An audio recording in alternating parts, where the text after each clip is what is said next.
You've heard me say many times in my elevator speech about personal edge fitness that we train athletes. In fact, we have over 23 scholarships to our name.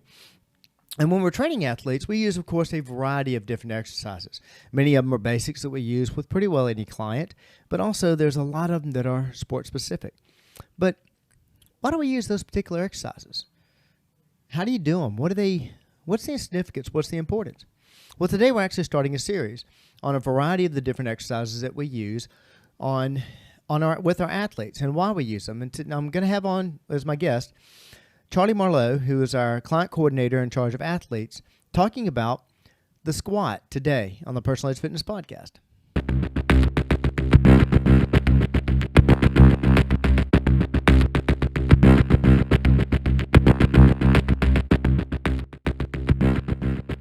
Good day and welcome to our Personal Edge Fitness Podcast. Thank you so much for joining me today on a podcast of dispelling all the myths of health, fitness, and wellness. And we're actually starting a series today with my buddy Charlie Marlowe on a variety of exercises that we use to train athletes.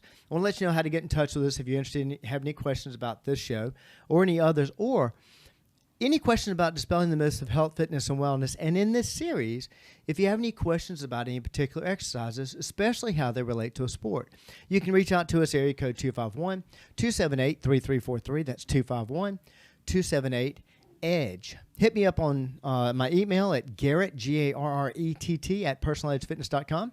Personaledgefitness.com, of course, is our website. Personal Edge Fitness is our Facebook page. Hit us up on Twitter or X at Team PE. Before we get going, I want to go ahead and welcome my guest here today, a frequent guest on the Personal Edge Fitness Podcast, our client coordinator for athletes, Charlie Marlowe. Charlie, thank you so much for joining us. Thanks, Garrett. I appreciate you being here. Now we're talking about arguably, I think you know this. It's one of my favorite exercises, yeah. and it's a real basic one. But let's talk like nobody's ever heard of this before. Give me the basics on the squat, man. Yeah, so the squat pattern is one of the main foundational movement patterns that we train here and that anybody would train. And I think it's probably one of the most basic, but also one of the most important and fundamental ones that Absolutely. You can train, because starting from a very young age, when you're a small toddler, I mean, one of the first things you do to go from crawling is to stand up. And right. So you have to be able to squat, right? Sure. And that's something that carries over from toddler all the way until, I mean, as long as you're living, really. I mean, basically until your feet are in the grave. Literally. So, I mean, you're sitting up, standing down all throughout the day, not even realizing it. But something that we often talk about here is, being able to do that the proper way. Right. Having proper mechanics. And so, in doing that, if you're doing something the wrong way for a long period of time, then that's where we start to see, breakdown in the knees, different issues where somebody might think, oh, I have bad knees. And it's really, right. Well, you've been squatting wrong for the past 40 years. And so that adds up over time. Absolutely. Actually, that's one I use a lot when I talk to people about it. It's not a time that degenerates the knee. Mm-hmm. It's improper form. Right. And improper form, a squat is nothing more than, correct me if I'm wrong, you're the expert in this, but a squat is nothing more than, like you say, standing up and sitting down. Yeah. So if you say you don't squat, if you stand up out of a chair and sit down, you've done a squat. Mm-hmm. And we do that forever, and improper form has a lot to do with it. Now, as far as the deterioration of the knee, and we're going to get to injuries and prevention a little later, but when you say squat, you say a lot. Like that, I'm a poet and didn't even know it. So, but so when you say squat, what are you talking about? I mean, there's a lot of variations. Most definitely. So when most people think of squat, they think of a typical bilateral squat, which means both feet, you're using both legs. But oftentimes there's several ways that we can train the squat pattern. So that being one of them, you can also do a single leg squat. You can do a split squat, so a split stance. Right. That's going to target more of a unilateral focus of targeting one leg. You can do a front squat, so sure. Loading the weight in the front of the body. You can do a back squat, which puts sure. It more on the back side.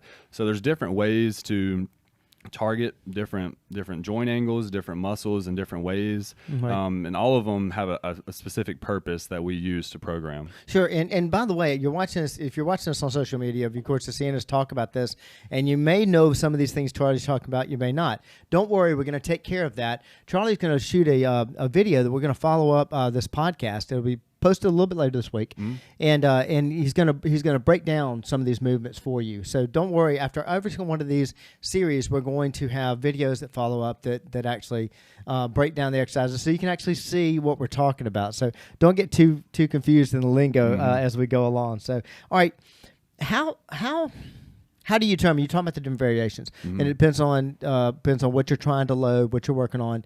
How do you determine that? How do you figure out which one we're going to use? Yeah, so that's a really good question, because with all this information in mind, it's like, well, how do you pick which one to program? Right. You know, there's so many options, and I think that's where a lot of people, you know, kind of get bogged down, and they just get paralysis by analysis, trying to think, oh, what do I do? What do I do? Right. And something that guides me when I'm trying to put a program together is the SAID principle. It's something that they teach in school if you're going through a kinesiology program, and it basically just means specific adaptations to impose demands. And SAID principle, yeah. And all that means is the body is going to adapt to the specific demands that you place on it. And that's really as simple as it is. You know, there's several examples that we could give for that. And I think using that to program just gives you a clear focus and a clear direction to, you know, hey, if I'm training a football player, I need to train these qualities in order to make them a better football player. Likewise with softball, soccer, you know, endurance running, anything, you know, you're just trying to train them for a specific purpose. And something like football, lacrosse, baseball, whatever, it also depends on the position, doesn't it? Yeah, most definitely. Yeah, different positions have different demands. I mean, you're looking at, you know, a lineman in football is going to need a lot more different training than what a receiver would need. Right. And so the more more skilled you get, and the more advanced you get in your sport, the different types of training you're going to see come into play. Sure. And I like the fact you talk about that, because you've been a trainer here for quite a while, and I'm sure you've run into the same thing I ran into as a trainer. People talking about, well, I heard about this squat, front squat instead of the back squat. We should be doing front squats. So a friend of mine does front squats and sings the praises. You know, and I think so many times that's how people make decisions on what they're going to use. I heard this is a good exercise, but it actually relates to really what's your end goal, right? I mean, that's what we're going for. So and so it does make a big difference using, as you said, the SAID principle to try to figure out. So give me an idea. You're talking about, and it's funny because you're doing the same thing that I run into when I'm listing examples, because I could go on for days of the different sports. Give me an example of different squats or whatever that you would do for like different types of athletes.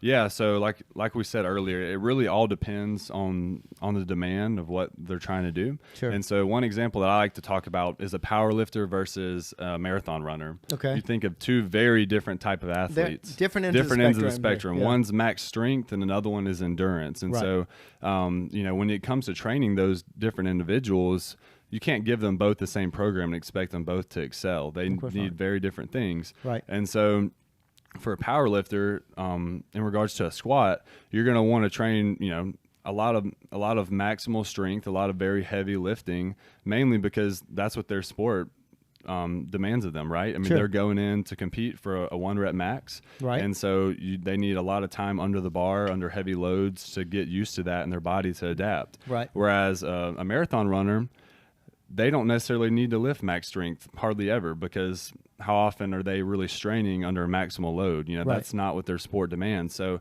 for them, you're going to want to obviously do some strength work, because that is very important for endurance athletes, is to do strength training alongside with their endurance training. But you're going to want to program more speed, more stuff that's going to work their muscles in a way that's not going to be more max strength. It's going to be a little bit further down the spectrum away from the max strength. So that's how it kind of differs. Well, you know, it's interesting you mentioned max strength. That's something that I remember. This has been 25, probably about 27 years ago. Was in a high school weight room, and was actually there to give some guidance on some of their strength training. And as usual, no offense to the team whatsoever, their head coach was running their strength program. And of course I went in, and no offense to the coach, because you put me on the football field and have me coach the team, you may have a losing team. But I walked in, and of course I saw bad form left, right, and center. But what I saw that day, and I asked him, I saw a bunch of max lift going on, and that's very popular, and I can understand that. The T-shirts, the 1,000-pound club, this kind of thing. But I asked them, I said, well, how many times do y'all do max lift? And they were saying, well, every time we come in the gym, it's a max lift day. Mm-hmm. I'm not so sure that's the right approach. I mean, right, and I mean, take football for example, because that's my background. So, with football, what is the goal of football? It's not to go on the 50-yard line and max out on back squat. That's not who wins the game, right? So it's not always the strongest person, the strongest team that wins, Right. And so with football, max strength plays an important role in several sports, but it's not the only factor. There's several other qualities that we want to train, whether that be power, speed, agility, endurance. And so that's something that's important, but it's not the only thing to consider when we're programming. And so that's something that we have to look at whenever we're trying to decide what exercises to put in an athlete's program or a client's program, and then also how to load them as well. Right. Well, when you're working with and developing again, let me go back to that for just a second. We're not preaching against max strength, and I think from a motivational standpoint, and that's a challenge we have in working as trainers. The first thing we always sell as accountability, and the second thing is that motivation. And so that's very motivating to a lot of athletes. Is of course max lifting. So using that as a tool in the gym. Especially in preseason, right? Getting the young athletes motivated or whatever. Sometimes it is breaking that bench press record. Heck, we see that in our senior clients. So we just had somebody do a max lift just the other day, and he's 80. Yeah, he's in his mid-80s. 75 pounds on bench press, for 5 reps. So exactly, and a heavy set of 5. Started with the bar just a few weeks ago, not too long ago. Yeah. So that's a big time. So max lift is very motivational. But you also touched on this, and this is quite a few things I know you want to cover. But talk about progression. Okay. All right. Like when you're working with an athlete, and how do you progress them along? And I know there's actually a certain formula that you follow on that. There is, and so as we said earlier, all these exercises are a means to an end, right? So we're trying to get a specific adaptation, a specific goal out of each exercise that we train. And so whenever we have somebody come in, we do have a specific progression of how we train them. And so it depends on their background. If we have somebody coming in from square one and they've never been in a gym before, never exercised, we might start them off differently from somebody who has 5 years of training experience and they're just coming in to get an edge on their opponent. So it definitely depends. But let's say we're starting off with somebody who's never lifted before. Right. We're going to start off with just a body weight squat. So super simple, but we need to make sure the form is correct first. And so before we start adding load, we're going to try to make sure that their form is proper, because if you start adding load to improper form, you're only going to continue to ingrain that improper form, and then it's only going to continue to get worse, and then it's never really going to help them. So we're going to start with a body weight squat. Sure. And then from there, we're just going to use tempos. So I like to use slow negatives. So I'll count down from 3, 2, 1, pause, and then they'll sit there at the bottom and hold it. And what we're doing is we're teaching their mind to get comfortable in those positions, because they're learning how to do it, right? I mean, so they're going through it, and the more time they spend in those positions, and the more repetitions that they do, the more comfortable that they're going to be able to do it, and it's just going to become second nature. Speak also for anybody that doesn't know, when he's talking about in the negative is the eccentric contraction. Yep. There's a concentric and an eccentric contraction. Okay, what am I talking about? Think about a push-up.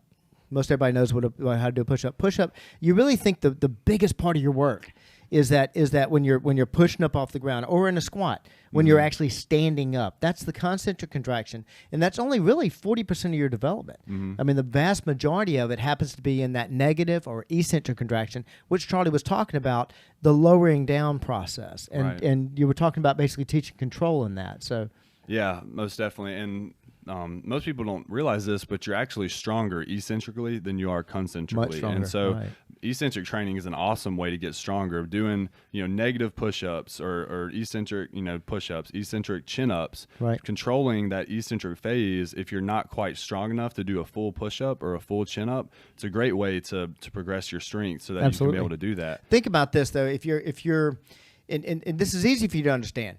and you've experienced this yourself, I'm sure. Think about this. You've got a real heavy box, and you've got a shelf that you've got to put this box up on that's over your head. You can reach it, but you've got to go up over your head to put that box up there. Now, if you were given the choice, would you rather put the box up on the shelf, or would you rather lower the box down off the shelf? And you think about it, you much rather lower it down. Yep. And the reason being, it's moving the same amount of weight. Mm-hmm. But the reason it's easier for you is, like Charlie said, your eccentric contraction is stronger in your eccentric contraction. And it's actually doing more work on the muscle, is it not? Yeah, yeah. During the eccentric portion of the movement is actually when the muscle fibers are starting to, have micro tears, and that's when you see, quote unquote, the most of the soreness comes from the eccentric portion of the movement. Right. So if you're doing a lot of eccentrics, just prepare to get sore. Well, there's a very famous study that was done about eccentric contraction. I've spoken about it before on the podcast, where they actually had a bike that would pedal itself, and they had some athletes on it that were testing on this, and it's very famous for many reasons. A lot of them have to be technical, but the athletes were supposed to try to stop the pedals from turning. And so that's a constant eccentric contraction, and actually it caused a lot of damage to them. It was very, very, very sore for them. Mm-hmm. I've also been told that if you were given the choice of climbing the Eiffel Tower, either going up or coming down, always choose going up, because you're going to be a lot more sore coming down out of it. Yeah. And he's talking about micro tears, but that's not a bad thing, right? Oh, of course not. I mean, you have to cause minimal damage to the muscle in order for it to grow back stronger, right? Of course. So yeah, it's never a bad thing, and Right. you definitely can overdo it, but it's something that is necessary to cause the muscle to grow. That's built on the whole principle. I've done several podcasts on this, on the fact that the body can repair itself. Yep. And that's what fitness is. Charlie, even as good as he is, Charlie, not only, well, you mentioned football, besides having a bachelor's degree in kinesiology, played ball at Jones College. I did, yeah. What position? Linebacker. Yeah. And one of his biggest claims to fame, I'll say, is was his roommate was Stetson Bennett, was at Jones, but he has and still got a lot of friends playing football now. Mm-hmm. But the point I'm making is that as good a trainer as he is, you're really, every person that you have coming in here, you're basically breaking down muscle tissue, right? Yeah. We bring them in and break them down, and then I say, all right, now go out of here and build back up, because Exactly. what they do out of here, whether that be nutrition, sleep, all that is the recovery process, and that's when you're actually gaining muscle, when you're putting on muscle. And so that part is, it's just as much important, if not more important, than what we do in here. It's having them go outside of this and know, all right, I need to get my sleep right. I need to focus on nutrition, my water intake. All that is, another piece of the puzzle as well. So, well, bringing us back to the squat, and but staying on that same point. One of the biggest things we do, besides strength training, and the squat being such a valuable piece to that, is injury prevention. And we're talking about tearing muscle now. We want to do some of that, but speak a little bit about that, about injury prevention, especially as it relates to the squat. Yeah, so like I said, we have several ways to progress a back squat, and just to go through them real quick, we do body weight squat, goblet squat, front squat, back squat. That's kind of the progression, because as you go down, it gets more advanced. Right. And then each time we introduce a new progression, we always use a tempo, like we just talked about. So an eccentric followed by a pause, that just gives the athlete or the client more time to get comfortable in that position as they're learning the new exercise. Okay. So, and we always want to try to do full range of motion if possible. Right. Meaning the more full range of motion, the more time under tension you're going to have with the muscle working. So that means the muscle is going to work for longer periods of time, and it's also going to give you a better opportunity just to strengthen the muscle through a full range, which is what you want, right? You don't want to be strong and only a limited range of motion. Right. But that's, like you just said, that's not always the case. If somebody has an injury or a limitation, there's certain ways to work around that. Right. And for us, some of the ways that we do that is a heels elevated squat. So if somebody has issues getting in the bottom of a squat, we can elevate their heels, and that's going to allow them to get a little deeper, because it increases their ankle range of motion, allows them to get a little lower in the squat and target their glutes and their quads more effectively. Whereas if they didn't elevate their heels, they might not be able to get as low. Right. Another thing that we can do is shorten the range of motion. So if we try to elevate their heels, they're still not quite and get to where we want them to be, we can do a box squat, which all that is you're sitting down to a box and then standing up. So it kind of takes that that bottom of the squat out of it where they have to rebound. So they're fully sitting down and then standing up again. And so you can elevate the box super high, or you can make it really low. And so you can kind of play around with the range of motion, which is something that I found to be really effective. Yeah. And the last thing is just an isometric body weight squat. So like we talked about, you've got concentric, eccentric. Isometric is literally just holding a position. So if somebody has pain throughout, a certain range of motion, I can say, all right, we'll just squat down and hold it, and we'll just hold it for 30 seconds. Right. And, I think a lot of clients would agree that, it might look easy when you're just watching somebody do it, but it burns pretty good. So what we call also TUT, time under tension. Yep. And but basically holding that muscle in a contracted phase. And remember now, Charlie's gonna be shooting a video. A lot of this stuff he's throwing out a lot of things. It's hard to kind of visualize it. He's gonna actually show some of these in the video to describe it. But all right, you were talking about going low, and not being able to go low enough. All right, my favorite question about the squat: how low can you go without any? If you have no injury limitations or whatever, how low is the human body built? Supposed to go as low as you possibly can, and that's what I always tell people. I say get as low as you can while maintaining good form. So if you're getting super low, but then your back's starting to arch and your heels are coming off the ground, that's not really helping you. But as long as you can maintain good form and still, get good depth, ideally, if you can get to, parallel to the floor, that's what I try to look for. If you can get a parallel. Now, when you say parallel, excuse me, I'm sorry to interrupt, but parallel to the floor, what do you mean? What parallel to the floor? If your thighs are parallel to the floor whenever you squat down, that's pretty good squat depth. If you can get lower than that, great. But, parallel to the floor is the goal. And then if somebody can't do that, that's where we might try to throw in some of those modifications. Sure. Elevating their heels, having them squat to a box. And that can help, increase the range of motion as we train them. Well, when you've got let's say you've got no limitations. And your form is correct. So usually a break in form shows some sort of a weakness or a limitation, correct? Sure, yeah. So you've got really good form. Let's take Hunter. One of my, I think Hunter lives to squat. I mean, I think he got married to his wife because she doesn't mind him squatting. I mean, the guy loves the squat almost as much as you love the deadlift. Almost. And but somebody like that, no limitations, good form, good strength. I mean, we talking rear end to heels? I mean, can we go that low? Yeah. I mean, yeah. If your hamstrings can touch your calves, if you have the range of motion and the strength to get you back up, right? And so, yeah, I mean, you can do full range of motion. I mean, full knee flexion to where, the back of your legs are touching your calves, and that's fully safe. There's no issues with that as long as as long as you don't have pain. If you're able to do it, then I'm all for it. And the reason I really want to drive that point home is the fact that too many times we hear you're not supposed to squat past parallel. You're not supposed to go, and that's not really true. No. That's not really true. In fact, I think that I feel, and please tell me if you think I'm wrong. I feel that's kind of the ultimate goal. We may never get there, but that's kind of the ultimate goal, isn't it? Oh yeah, I mean, something I like to say is strength at length. Right. So you think about that, strength through full range of motion. Sure. So like I said earlier, you don't want to be strong in a small range of motion. Right. You want to be able to strong through the full range of motion that your muscle can perform.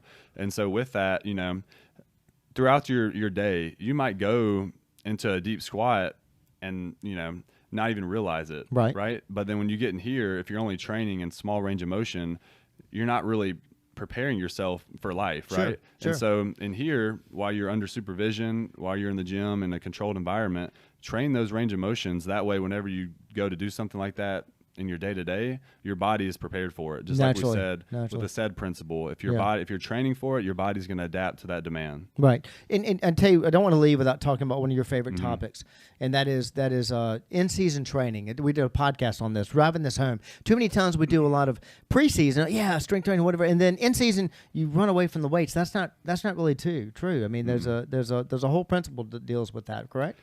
Correct. So something with the in-season training that I like to talk about is the Pareto principle, and that is 80% of the results come from 20% of the input. Okay. So with that, we think about in-season training. I've talked about it on the podcast before, but you want to cut volume and keep the intensity high. Okay. What I mean by that any kind of a max strength, max speed. So that's going to be, heavy lifting, sprinting. All that requires a lot of intensity. You have to put a lot of effort into those exercises or sprinting and things like that. So with that, whenever you're doing practice and games, you've got a lot going on. So you don't want to throw a lot of that into your training, but you want to do something called microdosing. Okay.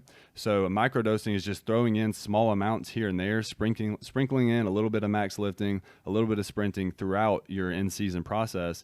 And then over the course of a whole season, you see the benefits of that. Sure. And so instead of loading yourself down with what you would do in the off season, sprinkle it in here and there, and then just like the Pareto principle, that 20% of the input you'll see a significant output of that 80%. Okay, well that's you may actually see, but by following the Pareto principle and doing that in-season sprinkle, as you say, you may actually see gains. But if nothing else, it's basically taking your off-season work and kind of keeping the ball in the air, kind of maintaining it. Is that pretty much the goal there? Is that right, or is that the right conclusion? Yeah. So I mean, during the off season, when you're training hard, you've made a lot of gains, and you go to the end season, you just stop. Right. You stop working out, and then so you got a lot of momentum going, and then it just comes to a halt. Right. And then you pick back up after the season. You go through start getting ready for off season training again. Right. You have to get that momentum going. Right. Whereas if you train throughout in season, using an in-season training model like we do here with LTAD, right? We have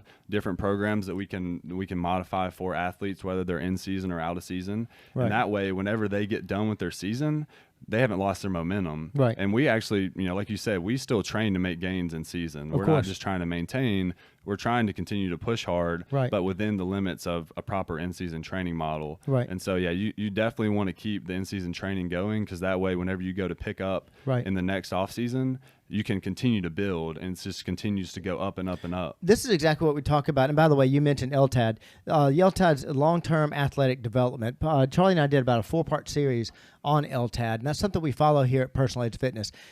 Basically training the athlete where they are and taking them through the progressions of where they are. Not just because, hey, I saw this professional team is doing this, I want my kid doing this. No, we got to take that kid or that young athlete, where they are and build them up. But something what you're talking about there as far as that progression and while we train people in season is much like you would say your college football team. What do you want them to do every week? They want them to get better.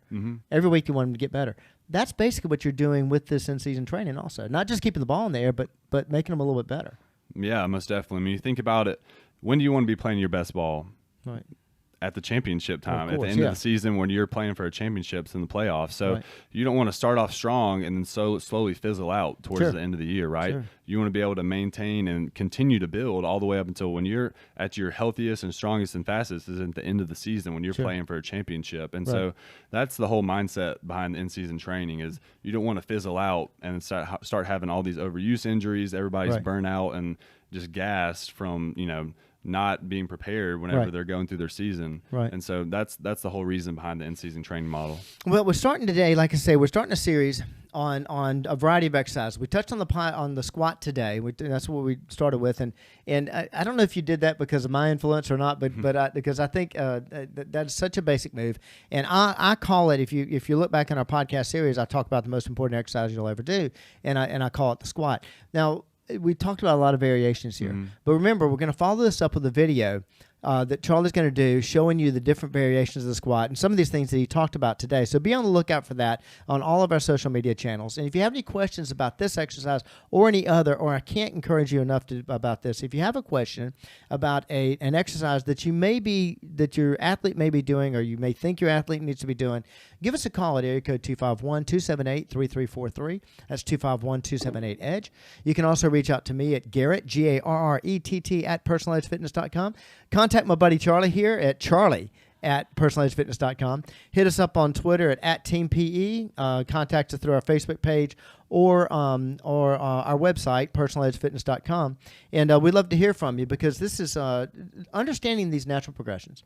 Understanding the correct form of doing these exercises is one way that we not only keep you out of energy, but help you reach your level of wellness. Charlie, thank you so much for joining me today. Be on the lookout for that video, and we'll see you next time.